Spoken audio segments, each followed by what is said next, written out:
Over 800,000 federal employees affected by the longest government shutdown in history have now been paid, including law enforcement working border security. Now, the effects of this shutdown prompted a group of Border Patrol agent spouses in South Texas to band together and build a support system, not only for themselves, but for other families who remain at risk of being furloughed once again. Eyewitness News border reporter Oscar Margain has their story.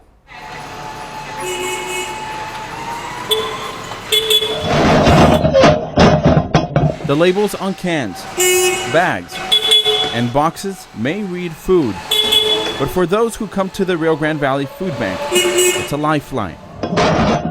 Stockpiles typically fill the building for a constant need. Right now we are really empty because we've had a rush of people. We have some plums, we have rice right behind you, then we have some beef stew. Libby Salinas is the chief program officer for one of the largest food banks in the nation. We'd want them to feel as comfortable as possible, just like they were going into a store. The food bank helps feed roughly 250,000 people a month. A few weeks ago, they began noticing a new type of customer, federal workers.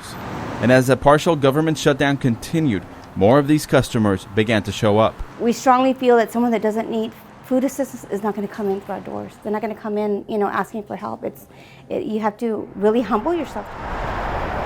All right, girls, make sure we get the Girl Scout cookies inside each bag, one of each flavor. Faced with uncertainty, a group of spouses of Border Patrol agents came together to do their part.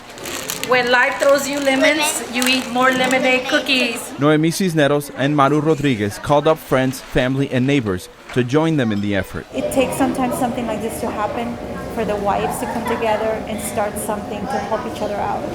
This was the first food drive they would organize, filling 15 bags for 15 families who had reached out for help.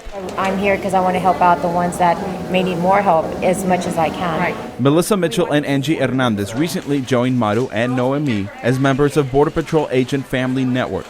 The organization's mission is not only to help people during a government shutdown, but to establish a permanent support system for federal law enforcement families, just like they do in the military. We want to alleviate the stress if we can in any way. In the name of Jesus, I pray for every family. A 3-week deal reached January 25th between President Donald Trump and Congress means workers now get paid after missing out on 2 paychecks.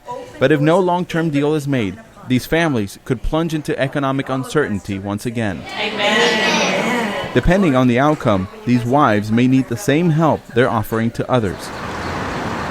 It can happen to any of us. It just, you can be working, have money, employment, and it could be you. It could be me. It's a reality check. Libby sympathized with the struggle and the shame many families suffer as they walk through the doors of the food bank. They're the ones that are giving. They're the ones that are donating. They're the ones that are volunteering. They're not used to be on the food line. They're not used to be on this other side. We're going to go ahead and go right to left. When asked what motivates them to spur into action, these wives turn to their spouses, who they say lead by example. But every single day he's been 30 minutes early to work. He has never failed to shine his boots. He goes to work with pride. He's serving our country. He's holding our front lines. While they hold that front line, their families are holding on to each other. A bond they hope will endure even if another shutdown begins. And this is just the beginning. We're planting the seed, and we're going to move forward, and we're going to help a lot more families, right? Are y'all ready for that? Yes, right. In Harlingen, for Channel 5 News, I'm Oscar Margain reporting.